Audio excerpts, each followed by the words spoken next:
Okay, so when we start playing seven-a-side, we'll generally, but not always, use the goalkeeper and a 2-3-1 formation set out like this.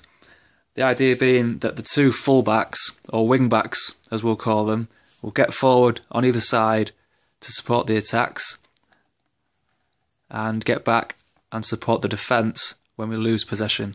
Okay, the central midfielder in the middle will do the same, but predominantly in central areas instead. Okay, so that will be seven-a-side. After 2 seasons of playing seven-a-side, we'll move up to nine-a-side football, and at this point, we'll keep the same base of the team and just add in 2 more midfield players in the middle, just like that. Then, after 2 seasons of playing nine-a-side, we'll go up to the full 11-a-side format, and when this time comes, all we'll need to do is add in 2 attacking wingers.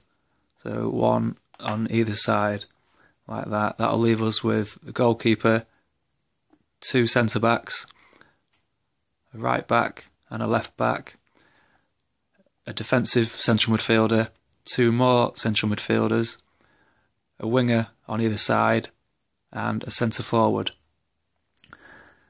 So each transition to a different format is kept quite simple by just adding 2 new players into what we're already doing, rather than having to switch the whole team setup around. And it's all designed with the long-term plan in mind, ending up with the fluid 4-3-3 at 11-a-side, as you can see now. But I am trying to develop intelligent and versatile players, so we will always learn and practice other formations as well. Now, there's a few reasons I've chosen this 4-3-3 and this way of going up through the different formats as the favoured, but not only, way of playing. Firstly, it fits in with my philosophies on coaching and of playing the game. Secondly, this 4-3-3, as opposed to the standard British formation of 4-4-2, allows much more flexibility and gives the player in possession many more passing options. In the flat 4-4-2, okay, if we just move some of these around, in a flat 4-4-2, okay, you've generally got 3 straight lines of players, and this can make it difficult to keep controlled possession and play through the thirds of the pitch, as you're often just left with a backwards, sideways or a forward pass.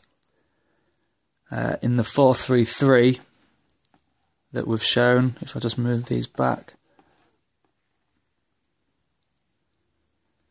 okay, in the 4-3-3 shown, you'll generally have 4 or 5 lines of players to be able to play through. This helps the team to move up the pitch in possession, and you can also see how many different angles between the players there are. Okay, so instead of just straight lines, there's many more angles here between players to help keep possession and move forward whenever possible,